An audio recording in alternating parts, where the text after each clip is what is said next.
Kauna-unahan sa Pilipinas. NBC Manila Broadcasting Company.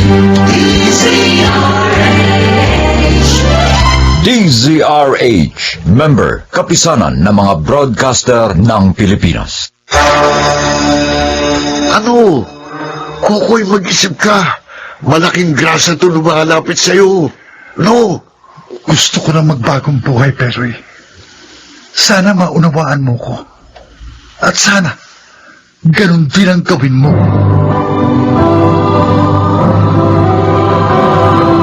Handog ng DZRH ang dula sa kanyang panahon.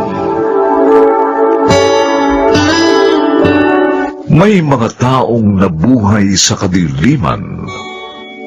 Mayroon pa kayang daan sa kanilang kaliwanagan? Mga kaibigan, pakinggan po natin ang naging karanasan ni Kokoy sa ating dulang sa kanyang panahon. Rosa, bakit hindi ka pa matulog? Ayaw mo bang maagang umalis dito bukas? Excited ka na lumaya, Beroy, ha? Oo naman. Inip na ako dito. At sobrang hirap. Sa bagay, totoo yan. Maraming hirap ang naranasan natin sa 5 taon natin pagkakakulong dito. Eh ikaw, hindi ka ba excited dahil malaya na tayo? Masaya ako na kinakabahan. Bakit naman?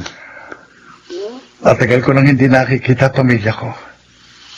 Hindi ko alam kung daratnan ko pa ba sila o hindi na. Pareho lang naman tayo eh. Wala na rin kasi akong balita sa pamilya ko. Ay, Koy, ibigay mo naman sa akin ang address mo para magkita pa rin tayo.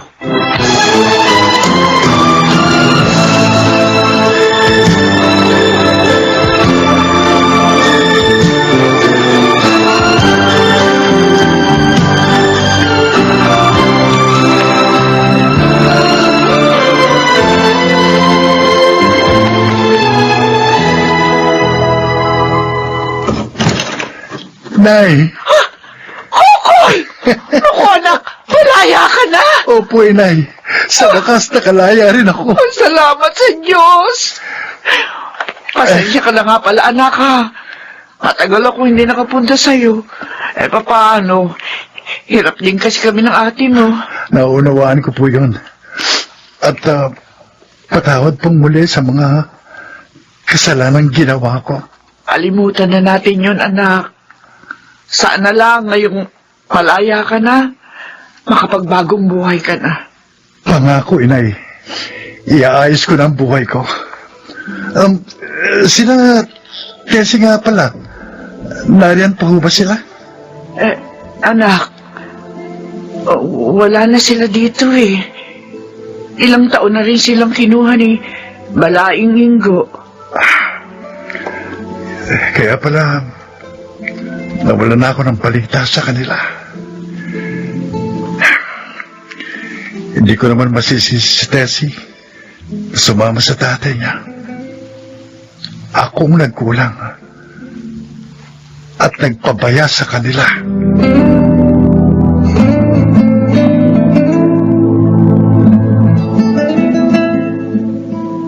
Tessie, may sulat ika mo sa iyo si Balaing Nita. Opo, Itay. Ano ang sabi niya? Nakalaya na raw ho at nasa kanila si Kokoy. Talaga po, Nay? Malaya na po si Itay? Mukhang tuwan-tuwa ka dyan, Isa. Kasi po, Lolo Ingo, namimiss ko na po si Itay. Matagal ko na po siyang hindi nakikita. Hindi na kayo dapat makipagkita pa sa taong yun. Itay, Uy, totoo naman ah. Hindi siya naging mabuti sa inyo. Nakulong siya dahil sa pagbebenta ng bawal na gamot. Eh, baka naman po, magbago na si Itay ngayon, Lolo Ingo. Hindi kayo nakititiyak. Kaya huwag niyo ilagay ang sarili niyo sa panganib. Huwag kayong makipagkita sa kanya. Huwag niyo na sagutin pa ang sulat ni Balaing Nita.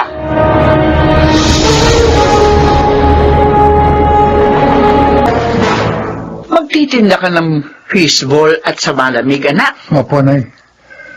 Gagamitin kong puhunan itong kaunting pera ko.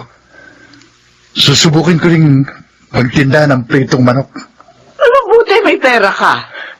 Kita ko ito sa mga livelihood project na ginawa namin sa kulungan. Naisip ko, magagamit ko ito para kumita ako rito sa labas kahit papano. Oh, matutuwa ang ate mo pag nalaman ang balak mo. Ito na lang ko kasing naisip kong paraan, Nay, para kumita ako. Ang hindi nagiging hadlang ang pagiging dati kong pilanggo. Ay, sige. Gawin mo yan, anak. At susuportahan ka namin sa iyong pagbabagong buhay.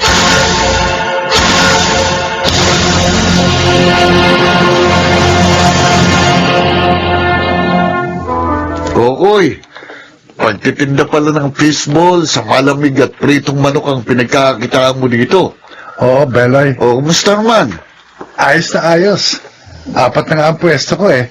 Yung 3, kapatid ko at mga pinsan ang nag-aasikaso. At itong pinakabagong pwesto ko, ako naman. Pero ang hirap, di ba? Hindi madali ang pag-iipon. Talaga namang walang madaling trabaho. Koy, sumama ka na lang sa akin. Kikita ka ng malaki dito. At makukuha mo na ang iyong mag-ina.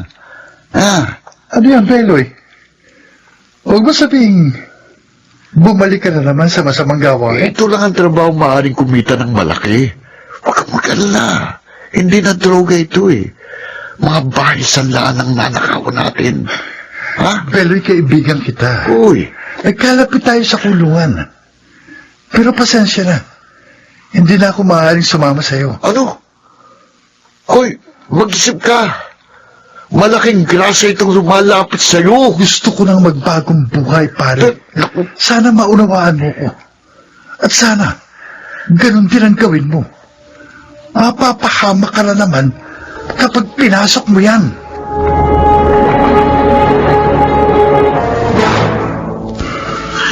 Salamat naman at hindi ka nagpasulsol sa kaibigan mong yun, anak. Pinagsisisihan ko na ko talaga ang pagtaha ko noon sa maling landas, Sinay. Tama yun. Makontento ko na lamang sa kita mo rito. May ipon na naman ho ako eh. At pagka natapos ko nang ipaayos ang bahay namin ni Tessie, susunduin ko na ang aking mag-ina. At sana lang tanggapin pa nila ako.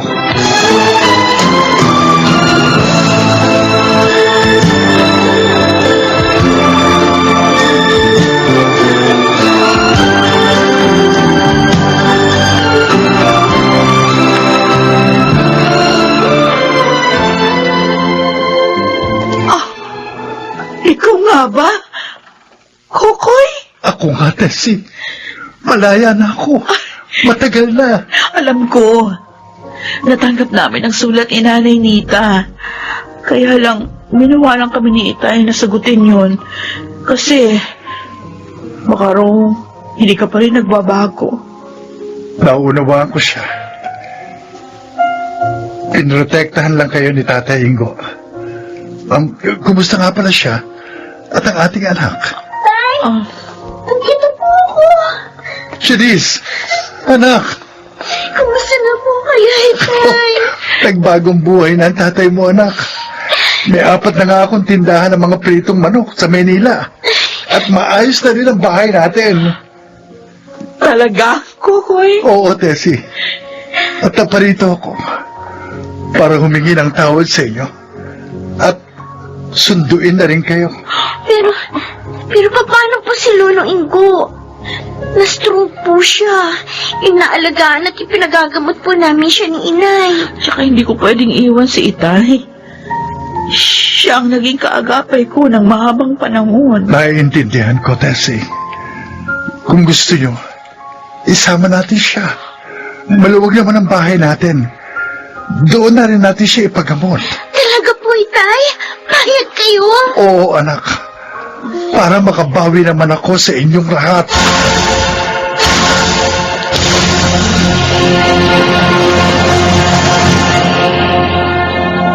O Kokoy, ayos ko na yung panlima nating tindahan.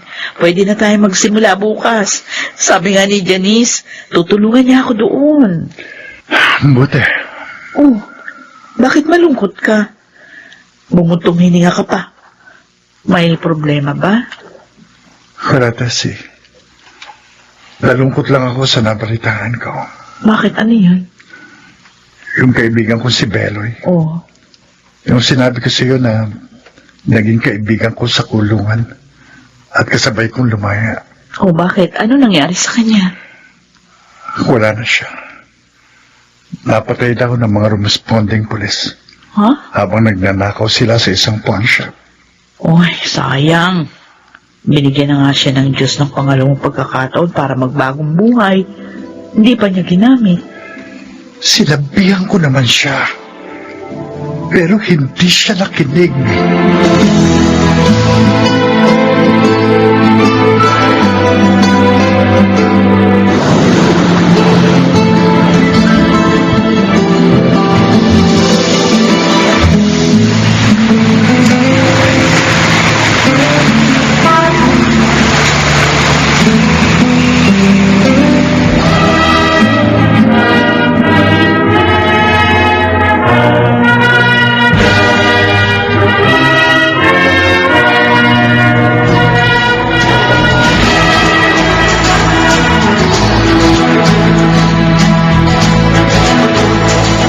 Binabati ka namin, Janice, anak.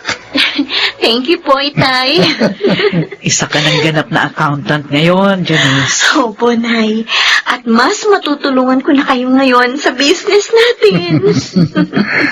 Sinong mag-aakala na ang isang dating pusher na katulad ko ay isa ng negosyante ngayon? At may anak pang professional, ha? Alam mo, Kokoy, yun ay dahil nagbagong buhay ka. Oo. Kaya natagpuan mo ng lubos ang kaliwanagan.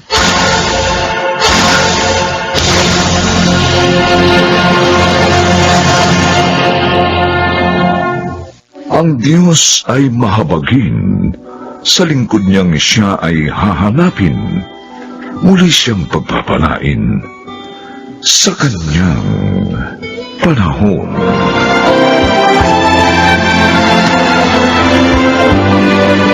Mga nagsiganap: Bobby Cruz, Rosana Villegas, Susan Robles, Chiquit del Carmen Amor, Lionel Benjamin, at Phil Cruz. Special Sound Effects Jerry Mutia. Technical Supervision Eric Lucero at Bong Muyar. Musical Scoring Buboy Sanog. Ang kasaysayang ito'y mula sa panulat ni Telma Corporal Alcantara at sa pinagsamang direksyon ng inyong lingkod June Martin Legaspi at Bobby Cruz sa kanyang panahon.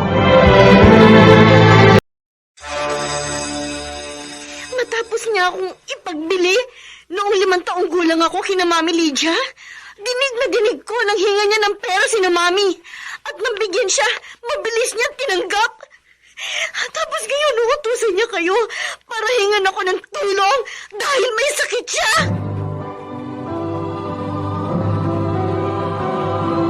Handog ng DZRH ang tula. And su tiempo. In His time. Sa kanyang panahon. Hiram lang ang buhay. Kaya dapat pahalagahan. Sino mang magpakasakit ay ginagantimpalaan sa kanyang kadakilaan. Sa kanyang panahon.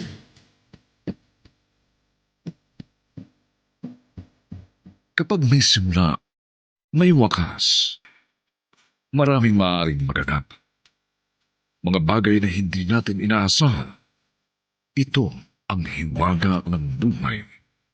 Sa bawat yugto, may masama at kabiguan, pangulila at kalungkutan na tila walang katapusan.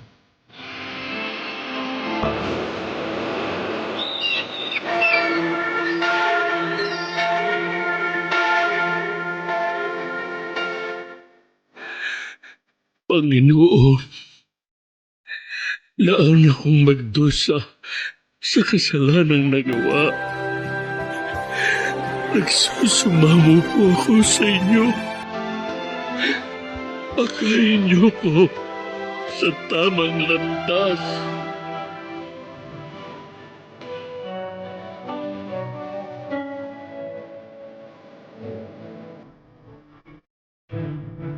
Ang lahat ay magbabago.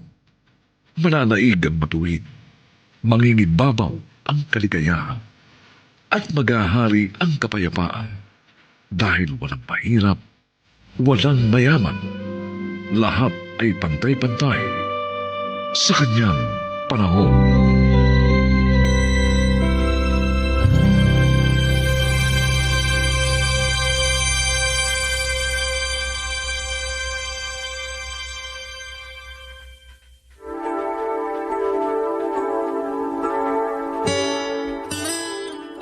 May mga taong kahit may mapait na nakaraan, ay nabibiyayaan pa rin magkaroon ng magandang kinabukasan. Mga kaibigan, narito po ang naging karanasan ni Odessa sa ating dunang sa kanyang panahon.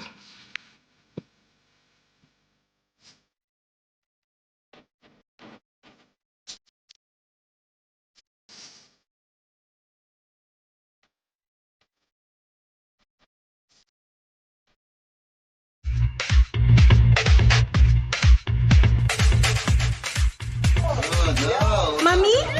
Daddy? Bakit po may party dito sa bahay? Nakalimutan mo na ba? Today is your birthday. Yes, I know. Pero alam niyo naman po na hindi ako mahilig mag-party.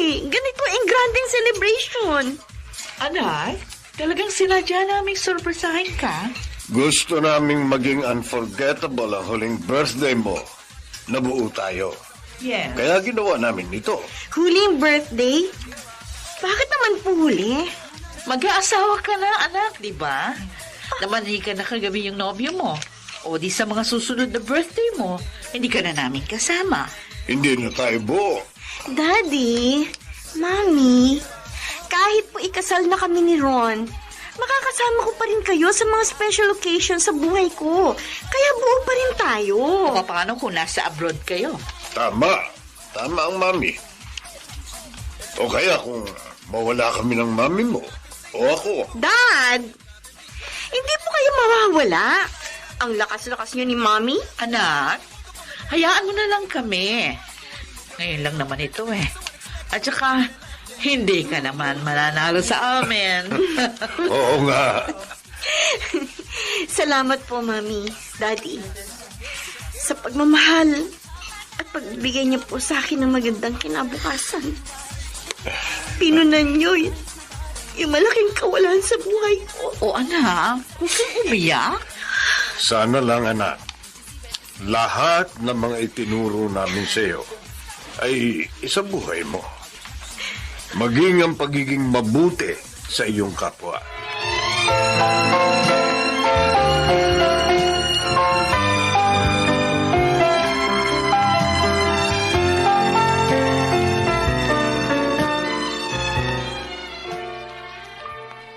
Mabuti naman.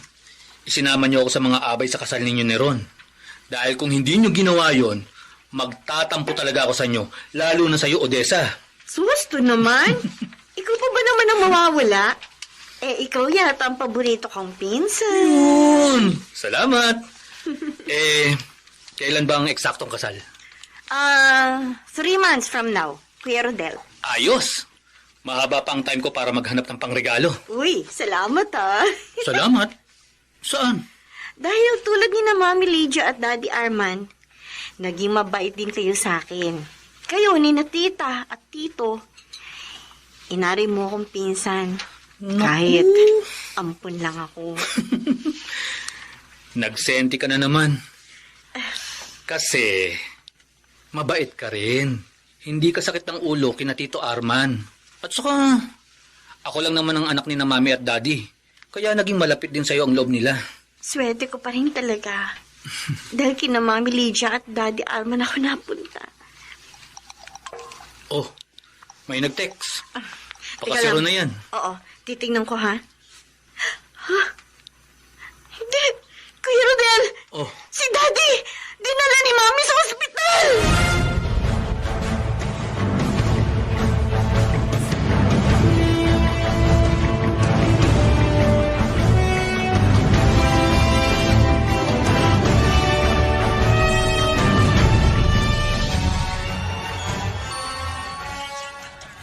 Mami, ano po nangyari kay Daddy? Hindi ko alam. Nakita ko na lang siya na walang malay nung lumabas ako sa sala. Ang sabi ng doktor, posibleng inatake sa puso ang daddy mo. Hindi ko alam. Hindi ko alam na may sakit sa puso si Daddy. Dahil inilihim niya yun sa atin. Kaya pala, kinulit niya ako na gawing unforgettable ang yung birthday. Dahil ganito ang mangyayari.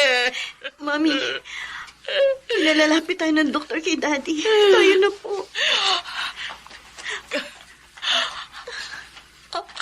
Arman. Lydia, Arman. pasensya na. Mauuna na ako. Huwag ka namang magsalita ng ganyan. Huwag kang umiyak. Magkikita pa rin naman tayo doon. Arman. Saka, nariyan naman si Odessa. Odessa, Daddy. ikaw nang bahala sa mami mo, ha? Daddy. Arman. Huwag mo sana siyang pababayaan. Mangako ka sa akin, ha? Opo, Daddy. Ako po.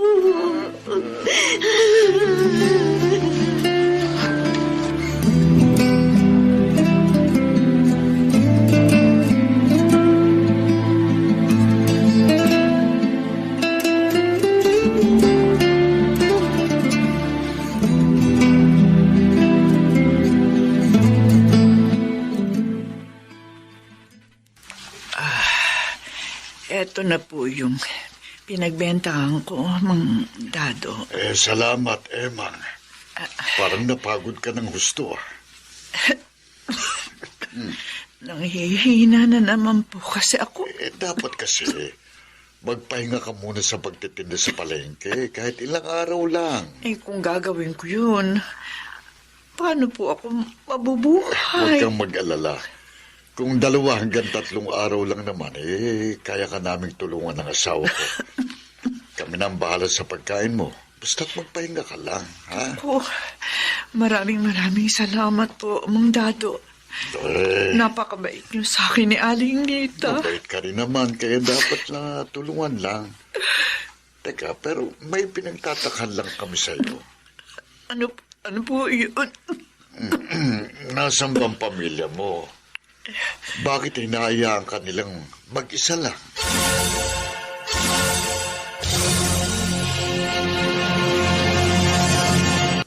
ibig niyo pong sabihin, hindi po matutuloy ang kasal ni na Ron at Odessa? Oo, Rodel.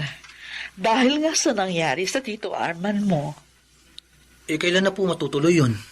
Sabi ni Odessa, sa 1 taon na lang daw. Maghihintay pa po pala ng medyo matagal si Ron. Mabuti naman po pumayag siya. Mabuting anak din naman si Ron, tulad ni Odessa.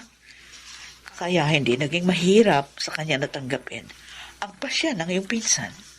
Swerte niyo po talaga kay Odessa, tita. Kahit wala na po si Tito Arman, may makakasama pa rin kayo. Tama ka.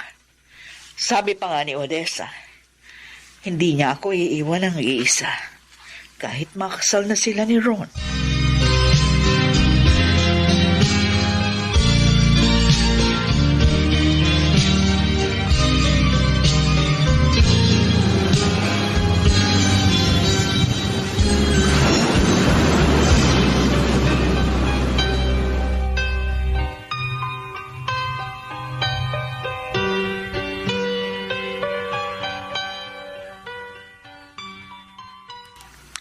Mang, Ay, Dado, kayo pala.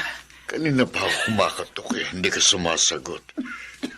Nakita kong bukas ang pinto nitong inuupahan mong kwarto, kaya pumasok na ako. Pasensya na po. Napaidlip siguro ko.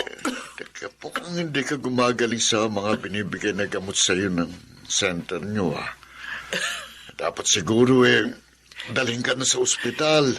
Mang Dado, wala naman po ako ibabayad doon. Kung gusto mo, pupuntahan ko siya. Total, nasabi mo naman sa akin kung nasaan siya. Di po, wag po. Wag po. Ha? Nakakahiya lang Tsaka, baka hindi rin niya ako pansinin. Hindi natin malalaman kung hindi natin susubukan. Gagaling din po ako, Mang Dado. Magandang araw po. Magandang araw din naman. Sino sila? Dito po ba nakatira si Odessa? Anak ko siya. Anong kailangan niyo sa kanya? Mami? Mami, alis na po ako. Baka gabihin ako mamaya, ha? Ay, bisita pala tayo. Anak, ikaw ang hinahanap niya. Ikaw ba si Odessa? Ako nga po. Sino po sila? Ako si Dado, ang kapitbahay ni Emang, ang tunay mong ina. Si Inay? Oo, nasa ospital siya ngayon at nangangailangan ng tulong. Matapos niyo akong ipagbili noong 5 taong gulang pa lang ako kina Mami Lydia. Dinig na dinig kong hingan niya ng pera si na Mami. At nang bigyan siya, mabilis niyang tinanggap. Ngayon, uutusan niya kayo para hingyan ako ng tulong dahil may sakit siya. Nagkakamali ka. Hindi niya alam na pupuntahan kita. Ayaw nga niyang gawin ko ito Naaawa lang ako sa kanya. Kaya ko ito ginawa. Para kasing hindi na siya magtatagal.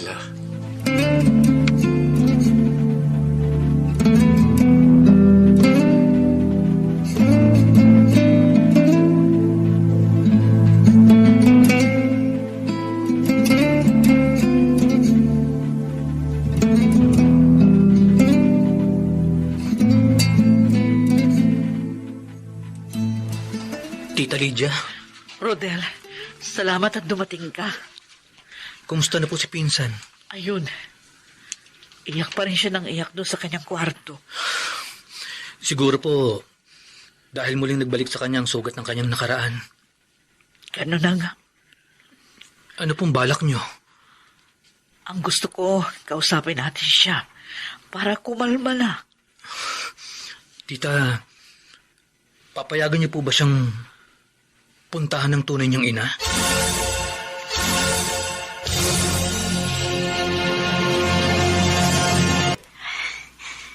Napakapayat na niya. Halos hindi. Pinuntahan ko po kayo dahil sabi niyo nalulungkot kayo. Kasi nga wala si Pinsan dahil pinuntahan niya ang kanyang ina. Oo nga. Pero lampas na ang hapunan. Wala pa rin siya. Nag-aalala po kayo. Iniisip niyo na baka iwan kayo ni Odessa dahil sa kanyang ina. Kung gustuhin man niya na manatili sa piling ng kanyang ina, wala naman ako magagawa. Tama po kayo. Pero hindi po ako naniniwala na iiwan kayo ni Odessa dahil doon. Tama ka, Pinsan. Hindi ko talaga iiwan ang mahal kong Mami. Odessa? Anak, dumating ka na. Opo. Ipinalipat ko po kasi si Inay sa mas maayos na kwarto. Kaya po ako natagalan. Pasensya na po, Mami. Inisip niyo pala na iiwan ko kayo. Hindi naman. Kaya lang, kasi gabi na, wala ka pa.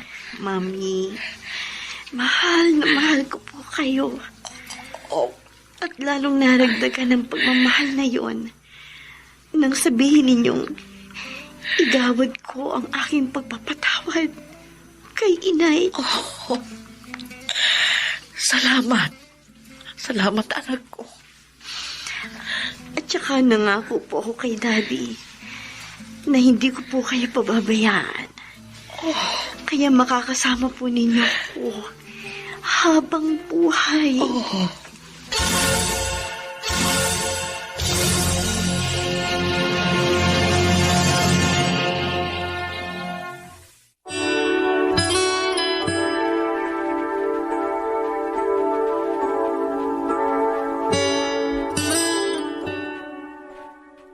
Hindi lamang ang mga matulungin sa kapwa ang kinalulugdan ng Diyos, maging ang mga mapagpatawad. Sila'y kanyang pinapatnubayan at binibigyan ng magandang kapalaran sa kanyang panahon.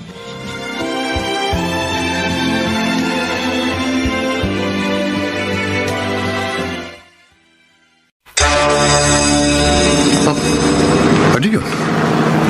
Parang may katawan ng taong nakahandusay sa gitna ng kalsada. Parang lalaki at duguan.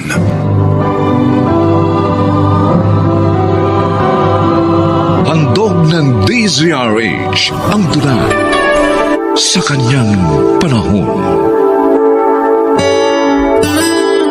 Ang paghahangad ng higit pa sa mga bagay-bagay, lalo na ang pagkilala sa pera, ay walang katapusan. Hindi niyon masasapatan kailanman ang ating kasiyahan at kakontentuhan. Dahil lahat gusto nating makamtan. Mga kaibigan, tunghayan natin ang naging karanasan ni Simon sa ating dunang sa kanyang panahon.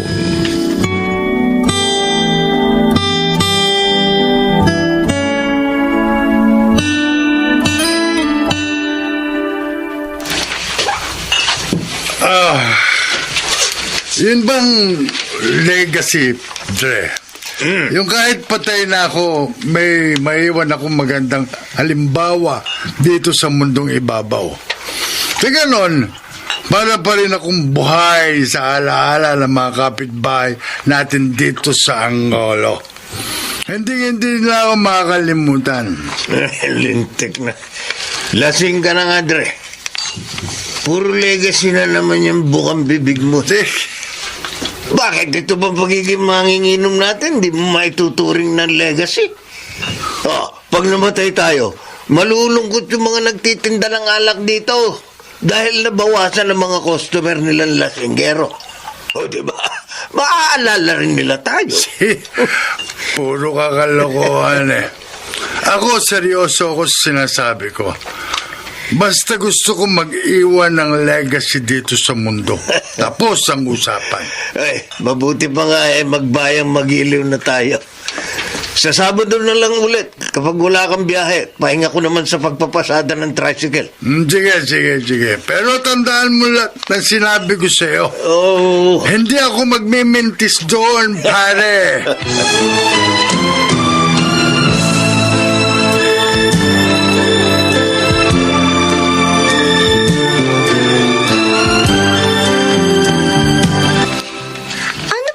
Ibig sabihin ng legacy, ha, Ate Ella? Lagi ko kasi naririnig yun kay Itay kapag nagiinuman sila ni Mang Sosing. Tapos, pag lasing na sila, pinagtatalunan na nila yung topic na yun. Naku, Ada, kapag lasing na ang Itay kung ano-ano na sinasabi noon. Tsaka, bakit ka ba nakikinig sa usapan ng mga lasing? Hindi mo naman maiintindihan yun. Ano nga kasi yung meaning ng legacy? Gusto ko nga kasi malaman, ate. Mabuti pa, tanungin natin si Google. Ayan. Lumabas agad yung mga suggestion ng kahulugan ng legacy. Yung isang bagay o sitwasyon na maaalala ang isang tao dahil naging makahulugan ang kanyang naging buhay sa mundo. Yun ibig sabihin ng legacy. Ganun? Bakit napipiko ng Itay kapag kinukontra siya ni Mang Sosing? Maganda naman palang ibig sabihin yan. Ay, naku. Tumuto ka na nga dyan sa online class mo. Pati ako, nagugulo dito sa klase ko eh. Tsaka pwede ba? Tigilan mo na yung pakikinig kina Itay at Mang Sosing kapag nagiinuman sila. Kung hindi, susumbong kita kay Inay. Hala ka, malalagot ka.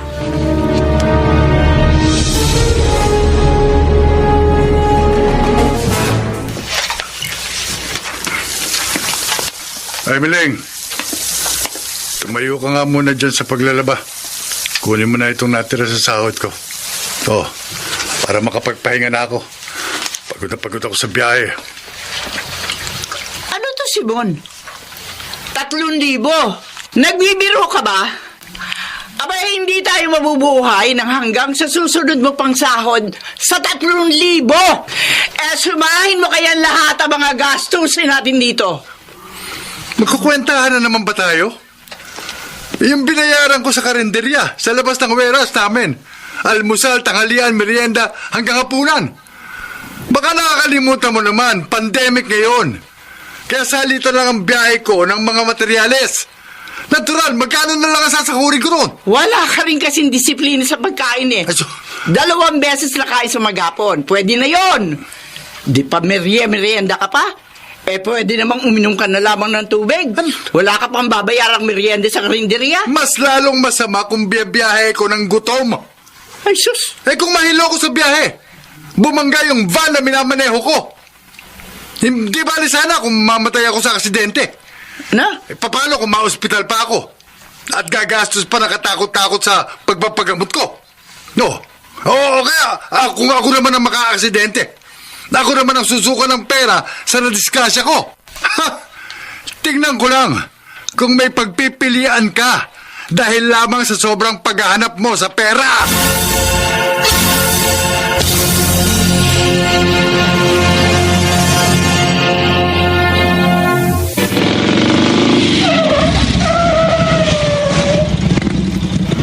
Pare Simon, sabi ng mga kasama ko sa pila, hinahanap mo raw ako. Dre, may pag-uusapan tayong mahalaga. Ano ba yun?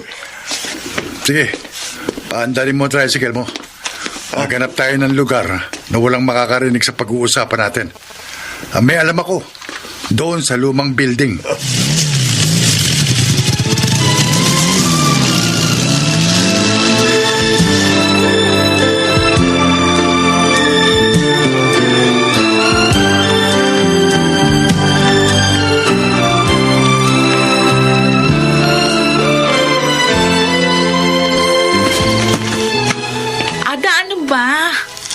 Kanina pa ako nahihilo sa pagpabalik-balik mo. Patulog ka na kaya? May online exam ka pa bukas, di ba? Kasi kanina nakita ko sakay ng tricycle ni Mang Sosing si Itay. Saan kaya sila nagpunta? Tignan mo, Teo. Gabi na, pero wala pa sila. Baka dumayo lang ng inuman sa mga kaibigan. Alam mo naman yung dalawang yun, sparring partner sa lahat ng lakad nila. Kung di sila naka-tricycle, masusundan ko sila. Maririnig ko mga pag-uusapan nila. Aba, tinitiktikan mo talaga sina Itay at Mang Sosing, ha? Masyado ka namang nai-impluwensya ng mga panonood mo sa TV, ng mga detective. Oh, papatayin ko na ilaw, ha? Matulog ka na. Alam ko, iti-text ko na lang kaya siya. O kaya, tatawagan ko kaya si Itay. Mabuti na yung alam natin kung saan siya naroroon. Hindi ba?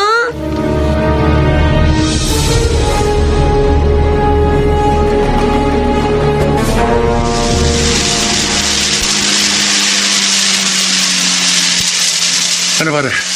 Kabisado mo na gagawin, ha? Oo, pre. Basta alerto ka lang. Yung cellphone mo, lagi mong i-check sa mga text sa tawag ko. Itong tricycle mo, kailangan laging full tank. Para anumang oras, pwede tayong tumakbo. Kopya, Dre. Tatandaan ko yung mga sinabi mo. Sa basement ng lumang building, doon ulit tayo magkikita. Gaya ng una nating diskarte. Pero mag-iingat ka, ha? Okay. Kahit sino, walang dapat makakita sa iyo sa pagpunta mo ron. Oo. Maliwanag, Dre.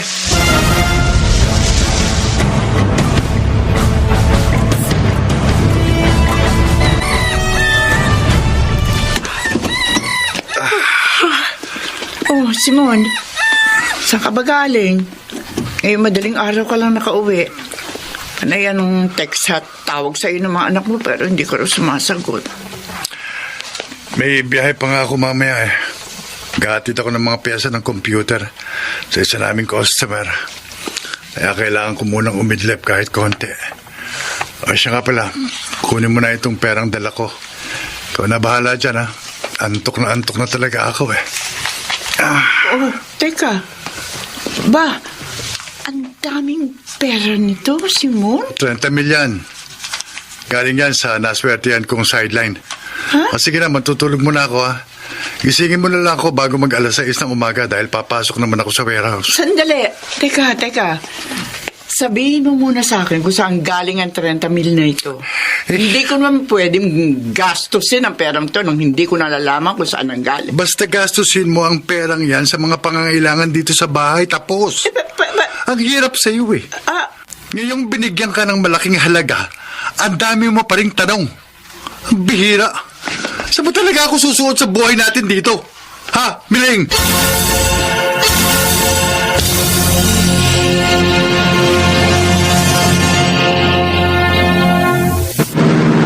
Ba, ano yun?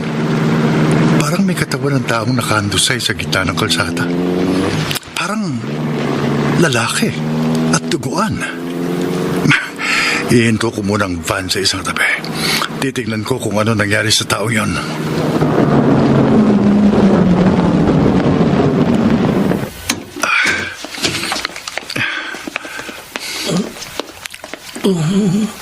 Diyos ko. Ang lakas ng tagas ng dugong nagmumula sa kanyang ulo. Pero buhay pa siya. Kailangan madala agad siya sa pinakamalapit na ospital. Hello? Pre, nasa ka na? Kanina pa kami nabayar dito sa lumang building. Ano na? Sige lang, pre. Susunod ako dyan. Dadaling ko lang sa ospital itong taong nakita kong dugo ang nakahundusay sa highway. Pero pare, nagmamadali ang taong kausap natin. Pero na to, baka maging bato pa. Basta darating ako dyan. Huwag ka mo mag-alala. Dala kong van ang warehouse. Nandito yung mga pyesa. Ihanda lang ka mo yung pera. Sige na pare. Kailangang umabot ng buhay ang taong ito sa ospital.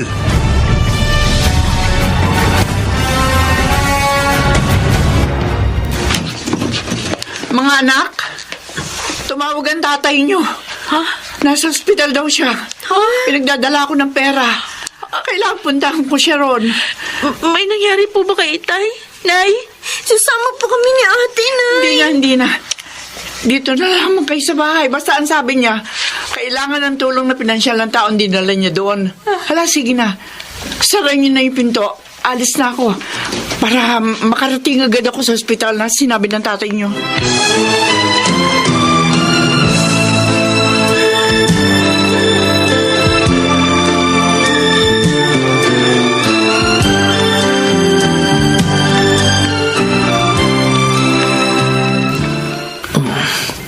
Anong nangyari sa akin? Bakit ako nandito sa ospital? Bakit nakabenda ang ulo ko? Nakita kitang dugo ang nakahandusay sa highway. Kaya tinala kagad kita rito sa ospital. Huwag kang mag-alala. Ligtas ka na. Naawat na yung pagtagas ng dugo sa ulo mo. May mga gamot ka lang na dapat inumin para matuyo agad ang sugat sa ulo mo. Ang natatandaan ko lang, naglalakad ako sa gilid ng highway nang mahagip ako ng isang kotseng mabilis na tumatakbo. Na-record naman ng CCTV ng highway ang plate number ng naka-aksidente sa iyong sasakyan. Kaya hinahanap na ng mga pulis ang may-ari nito. Ikaw rin ang nagbayad ng mga ginastos dito sa ospital? Kami ng asawa ko. Pero huwag kang mag-alala. Maliit na halaga lang naman ang inaabot ng mga gamot mo eh. Huwag mo na isipin yun. Salamat. Maraming salamat. Ang inaalala ko, ang mga anak ko. Ha? Tiyak na hanggang ngayon, inihintay nila ako. Iniwan ko sila sa isang ligtas na bahagi ng highway. Kasi nga, mangangalakal ako para sana sa hapunan namin mag-aama kagabi. May mga anak ka kamong iniwan sa isang bahagi ng highway? Oo. 2 babae. Ha? Isang 5 taong gulang at isang 7 taon.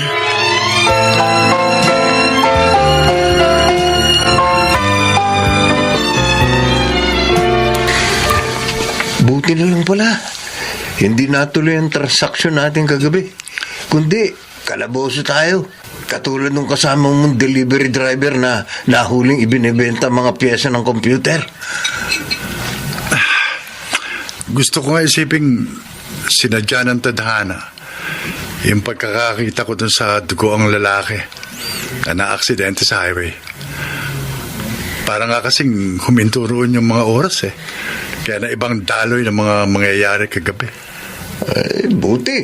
Hindi ka kunistyo ng alanganing oras mo na yung maibalik yung van sa warehouse. Sinag naman nila yung laman eh. Kumpleto naman. Saka alam nila ang buong kwento kung bakit hindi ko na i-deliver sa customer ang mga piyesa. Nakalabas na ng ospital yung taong tinulungan mo? Oo. Inihatid ko siya sa lugar na pinag-iwanan niya sa kanyang 2 anak. Alam mo bang halos madurog ang puso ko nang makita ko yung mga anak niya? Paano kung hindi ko nakita ang pangangailangan niya ng tulong sa highway? Mauubusan siya ng dugo na pwede niyang ikamatay at ikaulila ng mga anak niya. Sa ganung punto, pumasok sa isip ko sina Ella at Ada. Paano kung natuloy ang deal natin at nabulilyaso tayo? Paano nang kinabukasan ng mga anak ko?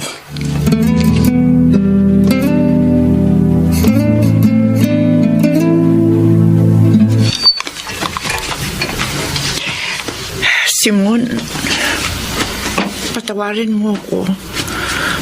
Minsan kasi nagiging mapaganap ako eh. Aaminin ko, dala lang yun ang kahinaan ko. Naging mapusok din ako mag-isip. Kaya nagawa ko rin magkasala. Pero napakabuti ng nasa itaas. Siya ang nagbigay ng dahilan upang mabago ang mga mali kong binabalak sa ikalawang pagkakataon. Pero yung ginawa mo, yung eksaktong legacy na mananatili sa puso ng taong yun na tinulungan mo. At sa iyo naman, yun ang nagbuo sa sarili mo. Alam mo, Miling, ngayon ako naniniwalang sinusundan tayo ng ating mga legacy at hinuhubog ang ating mga pagkatao.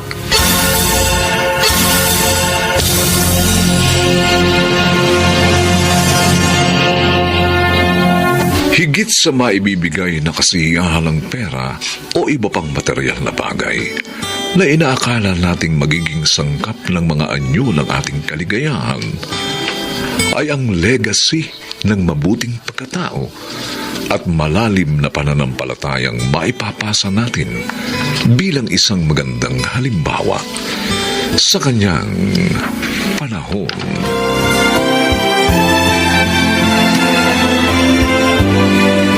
Mga nagsigalap: Phil Cruz, Lionel Benjamin, Alan Ortega, Susan Robles, Rosana Villegas, at Chiquit del Carmen Amor. Special sound effects: Jerry Mutia.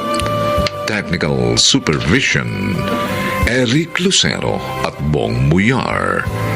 Musical scoring: Buboy Salonga.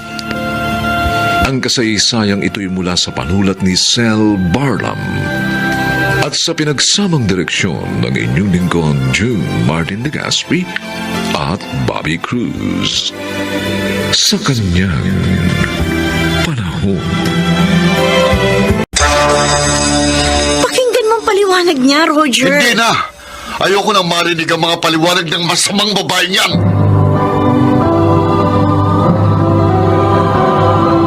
Handog ng DZRH ang tula sa kanyang panahon. Palad ang mga taong nakakasumpong ng mga nilalang na sila'y pinasasaya. Lalo na sa panahon ng Kapaskuhan. Ito ang naging karanasan ni Mona sa ating dulang sa kanyang panahon.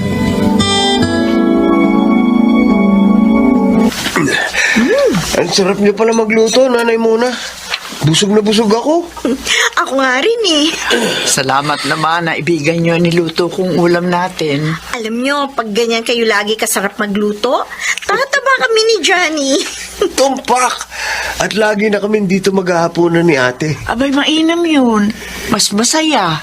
Buti na lang pala, pumayag kayong tumira dito, Nanay Mona. Para kami nagkaroon ng pangalawang ina ni Johnny. Oo. Ako ang dapat magpasalamat sa iyo, Ani. Sa inyo magkapatid. Dahil tinulungan niyo ko. Hinango sa lansangan. Eh kung hindi nyo naman ibinalik ang pera naming napulot nyo, malamang nagkautang kami ni Ate Ani.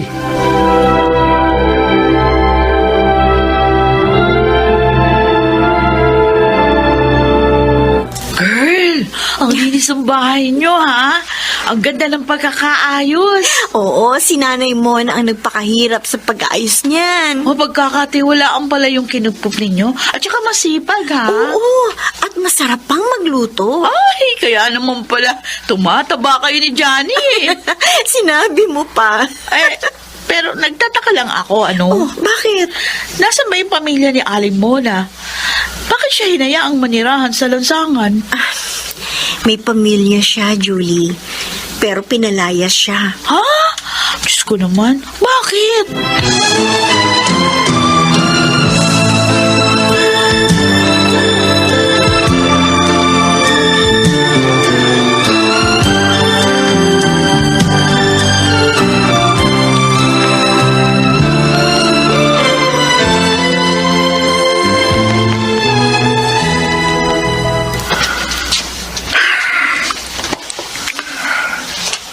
Ayaw na naman akong dalawin ng antok. Naalala ko na naman si Mona. Mona, magkikita pa kaya tayo? Makababawi pa kaya ako sa mga kasalanan kong nagawa sa'yo? Tay, gabi na po ah. Bakit hindi pa kayo natutulog? Kuwan, anak. Nagpapahangin lang ako. Hindi pa kasi ko inaantok. Maaga pang pasok niyo bukas. Dapat magpahinga na rin kayo. Sige. Susunod na ako, Roger. Okay. Huwag na kayong magtagal dyan, ho? Oo, anak, oo.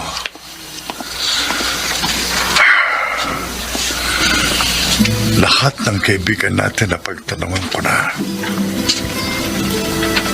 Pero hindi rin nila alam kung nasaan ka na. Saan pa ba kita hahanapin, Mona? Saan pa?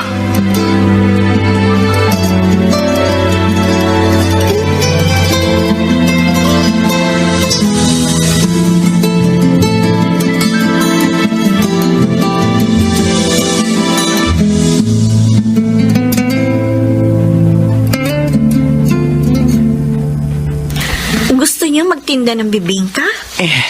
Oo, sana, Ani. Nang malibang naman ako pag wala kayo. Huwag ka mag-alala. Hindi ko pababayaan ang bahay kahit nagtitinda ako. Naniniwala naman po kami. O sige, magtinda kayo. Pero pag nahirapan kayo, kuminto kayo. Oo, Johnny. Salamat sa inyo magkapatid, ha. Gusto ko lang talaga may pera ako sa Pasko, eh. Parang may bibigyan kayo ng regalo, Nanay, ah.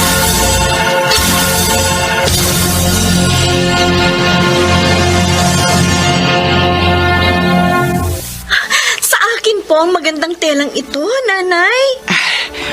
Oo, Ani. Pasensya na, ha. Iyan lang kasi ang kaya kong bilhin. Oh, Maligayang Pasko.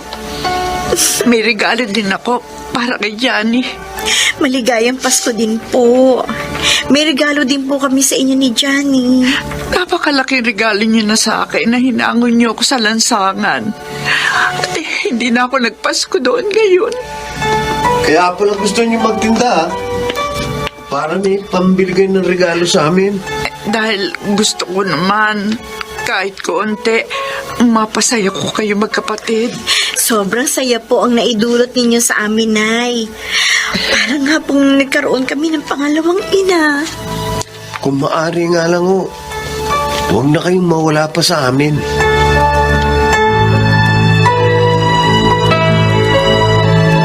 Ang bait naman niya. Nag-iipon pa siya para lang maibili kayo ng regalo ni Johnny. Oo, kaya talagang na-touch kami ng kapatid ko sa kanya, Julie. Ipakilala mo nga sa akin ang tinulungan mong pulubi, babe. Sobra akong nai-impress eh. Ay naku, talagang mai-impress ka, Roger. Lalo na kapag natikman mo yung luto niya. Talaga lang, ha? Oo! Sige, magpunta ka bukas sa bahay at ipakikilala ko sa'yo ang bago naming nanay ni Johnny.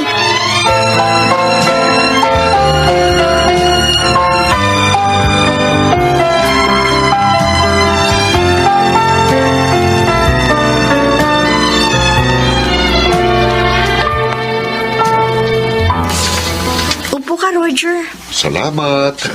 Tamang-tama ang dating mo.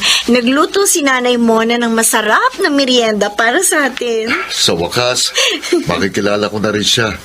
At ang luto niya na ipinagmamalaki mo. Ay, talaga. Siya nga ang magluluto ng handa namin sa New Year. Ba, dapat pala dito kami mag-New Year ni Itay. Ani, gusto niyo na bang kumain ng bisit? Kayo? Hindi ako maaaring magkamali. Kayo nga. Teka, magkakilala kayo? Roger, anak ko. Huwag niyo akong tawaging anak. Isa kayong masamang babae. Hindi totoo yan, anak. Huwag na kayong magsinungaling pa. Kung gano'n, ikaw ang anak ni Nanay Mona? Ako nga, Ani. Kaya palayasin mo ng babae niyan. Hindi siya dapat tulungan. Roger, huwag kang magsalita ng ganyan. Igalang mo siya dahil nanay mo pa rin siya. Masama nga siya. Iniwan niya kami ni Itay dahil sa ibang lalaki. Nagkakamali ka, anak. Ano? Hindi ko kayo gustong iwan. At lalong hindi ako nagtaksil sa tatay mo. Pakinggan mo muna ang paliwanag niya, Roger. Hindi na. Ayoko nang marinig ang mga paliwanag ng masamang babaeng yan.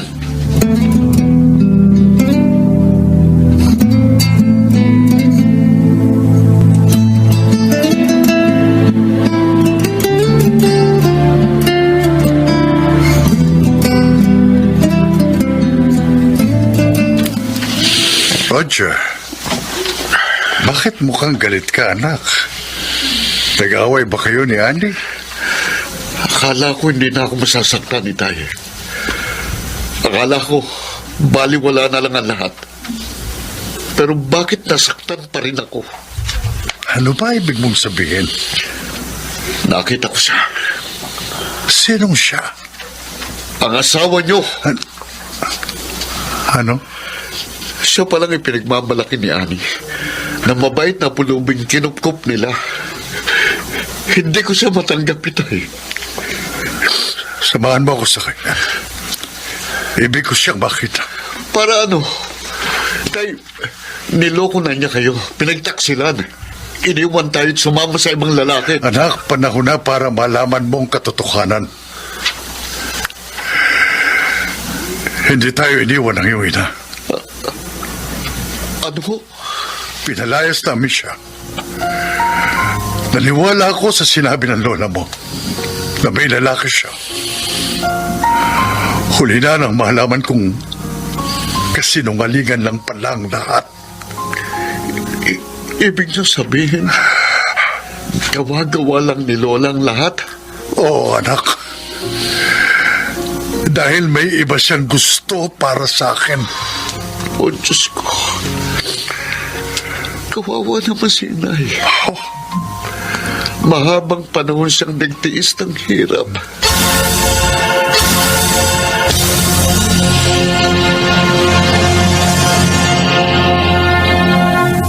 Hindi siya naniwala sa akin. Hindi niya ako matanggap. Tumahan po kayo, Nanay Mona. Kung hindi po kayo matanggap ng pamilya niyo, kami ni Johnny tanggap po namin kayo. Oo nga ho. Napamahal na po kayo sa amin. Dumito na lang po kayo. Maraming salamat sa inyo magkapatid. Napakabuti niyo. Pero tiyak na magagalit sa'yo si Roger kapag itinuloy mo ang pagkup-kup sa akin. Ayos lang po. Kahit mawala siya sa akin. Ayoko rin naman po ng nobyong walang respeto sa magulang. Pero hindi kayo dapat madamay sa problema ko. Sa ilang panahon ng pagtigil nyo rito, itinuring na po namin kayong ina. Kaya sasamahan po namin kayo sa pagharap sa mga problema nyo.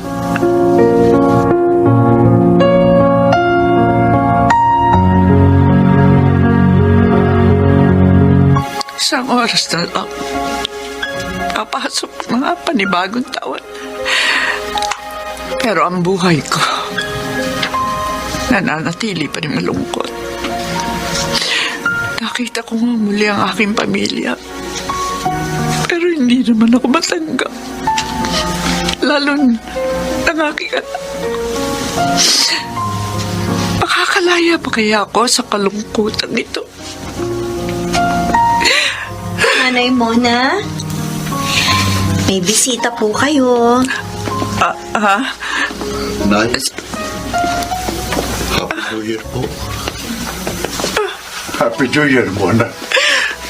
Roger! Elmo! Ay, sorry po. Nagalit ako sa inyo nung una nating pagkikita. Hindi ko po kasi alam ang katotohanan. Pero maliwanag na po sa akin ang lahat ngayon. Roger, anak ko. Patawarin mo rin ako, Mona. Agad akong naniwala kay Mama nang sabihin niyang pinagtataksilan mo ko. Kaya pinalayas ka namin. Huli na nang malaman kong katotohanan, hindi na kita makita. Hindi mo man lang pinakinggan ang paliwanag ko, Elmo. Natalo ako sa matinding selos. At pinagsisisigan ko yun, Mona. Patawarin niyo na po kami ni Itay. At salubungin natin ng masaya ang bagong taong ito na ay... Kahit kailan, hindi ko nagawang magalit sa inyo. Kahit na nga naging mahirap ang pinagdaanan ko. Dahil mahal na mahal ko kayo. Salamat, Mona.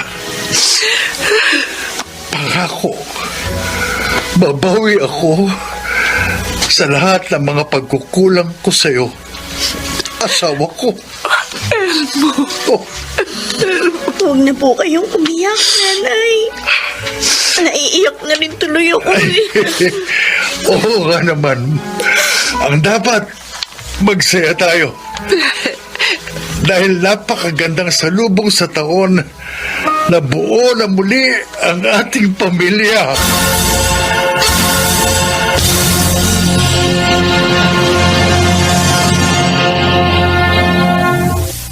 Masarap salubungin ng bagong taon na pamilya ang kapiling. At sa kanya ay dumadalangin. Umaasa sa biyayang darating sa kanyang panahon.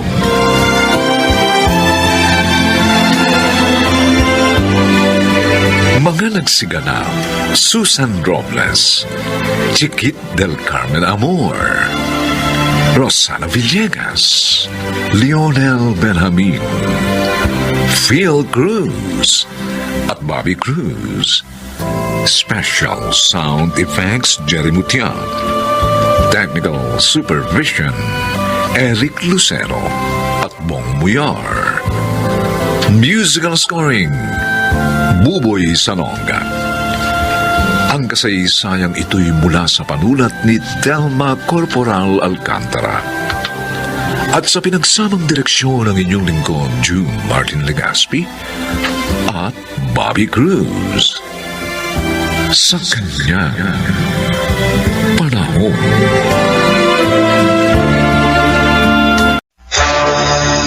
Magandang araw po. Pwede po ba magtanong? Oo naman, Ineng. Pero, teka, parang namumukhaan kita. Oo. Oo, ikaw nga. Ikaw nga yung babaeng isinugod din sa emergency room ng ospital, kung saan agaw buhay noon ang anak kong si Ashton.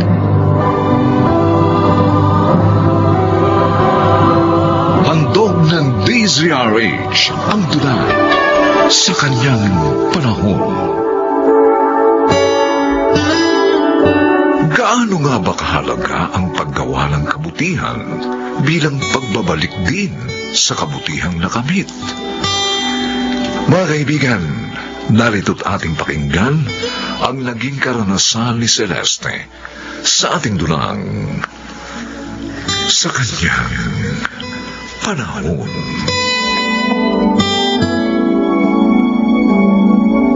Ay, naku. Sorry po, ma'am, sorry. Hindi ko po sinasadya. Hindi ko po naiwasan ang bigla niyong pagpasok sa pinto ng pantry. It's okay. Kasalanan ko.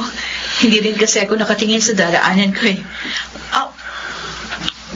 Ikaw? Opo, ako nga po yung bagong messenger niyo rito sa bangko. Ganun ba? Pasensya na. Bigla lang akong may naalalang isang tao kasi kahawig na kahawig mo. Alfon po ang pangalan ko. Alfon Rosales po. Okay. Sige na, Alfon, ha? Babalik na rin kasi ako sa pwesto ko sa teller line. Baka marami nang nakapilang bank customer. Pasensya na po ulit, ma'am. Di ba sabi ko sa'yo, walang problema. Okay, sige na, maiwan na kita rito.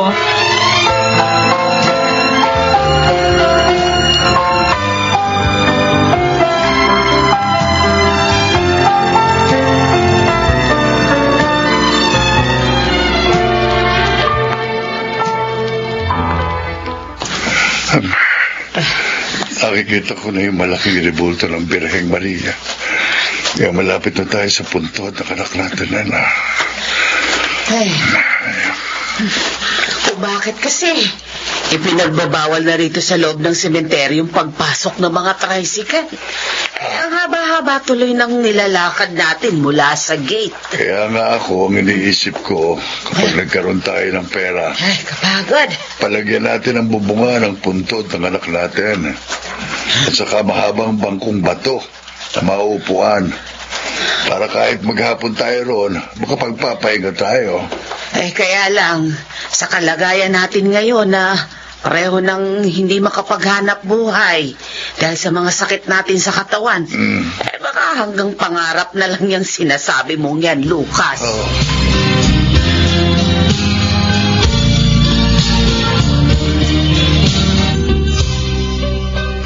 Ano ba talaga yung halagang sasabihin mo? At hindi mo na talaga kamo mahihintay pa yung uwian, ha, Celeste? Ay, halika. Tingnan mo itong mga retratong ito, Amor. Oh, si Alphon yan, hindi ba? Yung bago nating messenger? Parents ba niya yung mga kasama niya sa picture? Pero ang tanong, bakit may picture ka ni Alphon? Dati na ba kayo magkakilala? Hindi si Alphon ito. Si Ashton. Yung heart donor ko nung dumaan ako sa heart transplant 5 years ago. Talaga ba? Aba, magkamukha sila ni Alphon. Nung operahan ako sa puso, idinokumento lahat ni Mami yung naging process ko. Kasama na yung paghingi niya ng mga retratong ito sa parents ni Ashton. Look, ito pa nga yung pinirma nilang kasunduan sa pagitan nila ni Mami at ang buong pangalan ni Ashton, Ashton Rosales. Oh my God! Celeste! Bukod sa magkamukha, magkapareho pa ng apelido, naging heart donor mo. At ang bago nating messenger.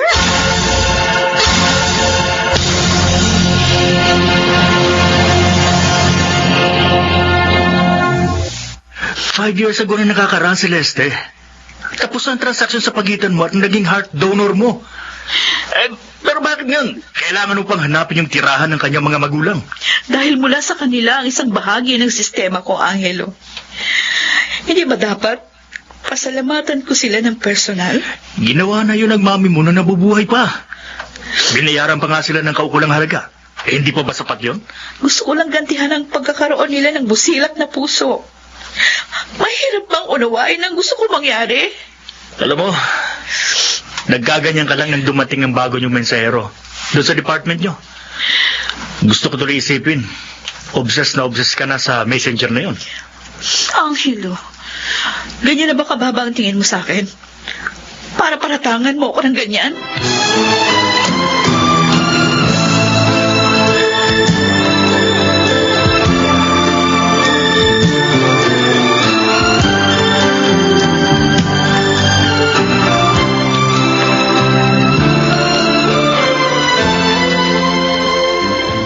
Nana, diba ang sabi ko sa'yo, huwag mo nang paulit-ulit na binabasa yung naiwang sulat ng anak nating Yumao. Dahil lalo ka lamang malulungkot. Hindi ko lang talaga mapigilan. Dahil nakasulat nga rito yung magaganda niyang pangarap para sa atin, Lucas. Kung hindi nga lamang siya naligaw ng landas, hindi siya maagang aagawin sa atin ang kamatayan. Napakasakit. Yung huling sama niyang yun sa kinaaniban niyang grupo para mang-hold up ng bangko. Yun sana ang itinakda niyang araw ng plano niyang pagbabago. Siguro lang para maibsan na rin ang pangungulila natin sa kanyang pagkawala. Tanggapin na rin natin na baka nga hanggang to na lamang ang kanyang buhay.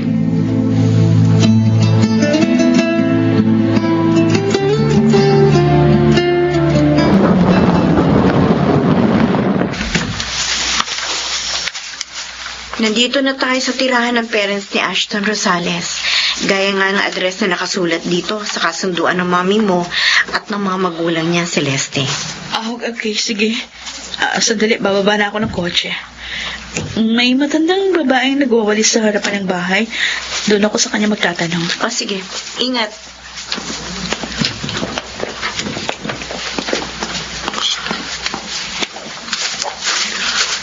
Magandang araw po. Pwede po bang magtanong? Oo naman, Neneng. Pero, teka, parang namumukhaan kita. Oo, ikaw nga. Ikaw nga yung babaeng isinugod din sa emergency room ng ospital, kung saan agaw buhay noon ng anak kong si Ashton. Kung ganun, kayo po ang ina ng taong pinagkakautangan ko ng buhay.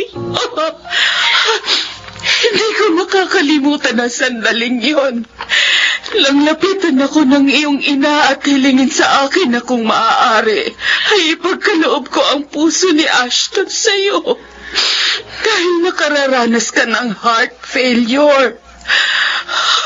Agaw buhay ang anak ko doon. Nabaril siya ng mga otoridad sa isang holdapan ng bangko. At hindi ako nagdalawang isip dahil ina rin ako.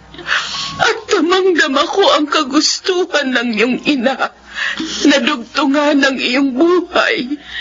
Katulad din sana ng kagustuhan kong madugtungan din ang buhay ng aking anak. Pero huli na ang lahat.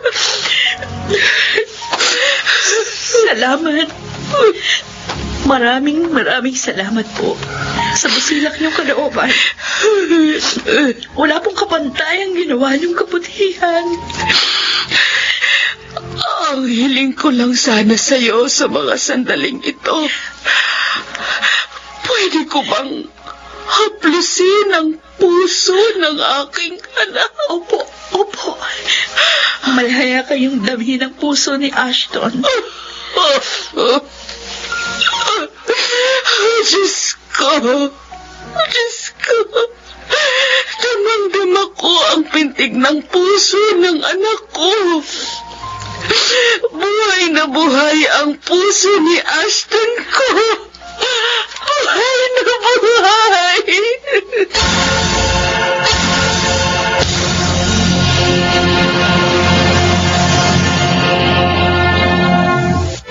Identical twin kami ni Aston. Nakalulungkot nga nang mamatay siya. Hindi kagad ako nakauwi. Dahil sa isang bangko sa General Santos ako nakadestino. Pero nang mawala na nga siya, naisip kong bumalik na rito para may kasama na inayititay. Napakalaki ng dapat kong ipagpasalamat sa pamilya niyo dahil nabubuhay ako mula sa kabutihan ng inyong mga puso. Dahil sa inyo, muli kong naipagpatuloy ang aking buhay at mga pangarap. Naniniwala akong nasaan man si Aston ngayon. Natutuwa siyang makita na isang mabuting tao na katulad niyo naisali ng kanyang puso, Ma'am Celeste. Sa pamamagitan niyo, para na rin natupad ang ninais niyang pagbabagong buhay.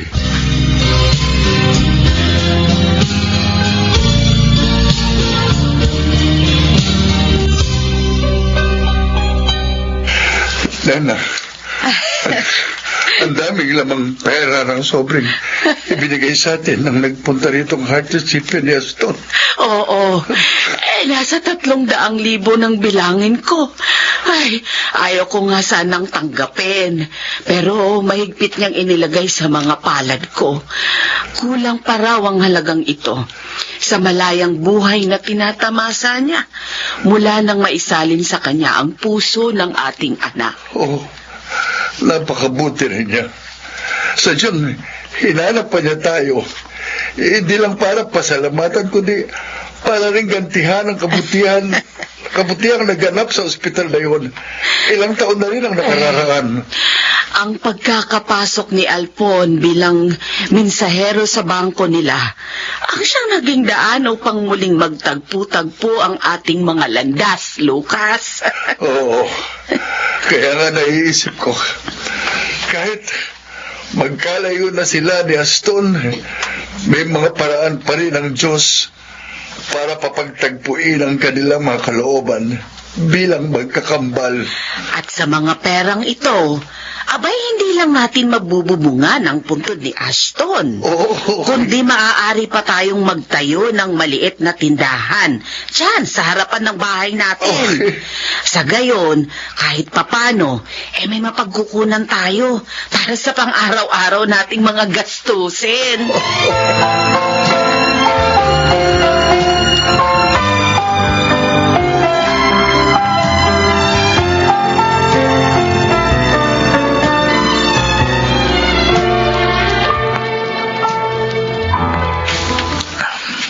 Patawarin mo ako. Masyado lang ako nakadama ng insecurity sa pagitan ng pagkasama natin. Kaya nawala ako sa katwiran. Naparatangan pa kita ng masasakit. Naunawaan kita, Angelo. Alam kong initial na reaction mo ang lahat sa mga nangyari. Pero maiintindihan mo rin ako sa huli. Halika nga. Celeste, pwede bang sa susunod na pagdalaw mo sa pamilya Rosales, kasama na ako? Para naman makapagpasalamat din ako sa mga taong nagdugtong sa buhay ng asawa ko. Pero alam mo, higit pa sa magagandang pangyayaring naganap at magaganap pa sa hinaharap, higit ang pasasalamat sa Diyos. Dahil siya ang gumagawa ng paraan upang makakrus natin ng landas ang mga taong magiging malaking bahagi rin pala ng ating mga buhay.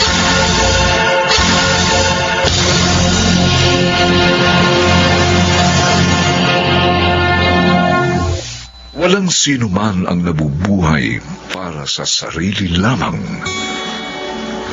Laging magdaan ang kabutihan para sa kapwa, sa anumang mukha ng sitwasyon, sa kanyang panahon.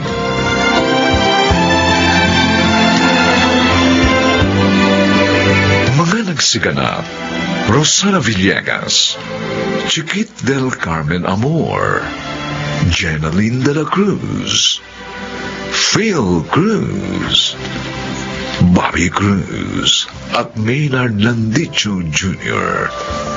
Special sound effects, Jerry Mutia. Technical Supervision, Eric Lucero at Bong Muyar. Musical Scoring, Buboy Salong. Ang kasaysayang ito'y mula sa panulat ni Sel Barlam. At sa pinagsamang direksyon ng inyong lingkod, June Martin Legaspi at Bobby Cruz. Sa kanyang panahon.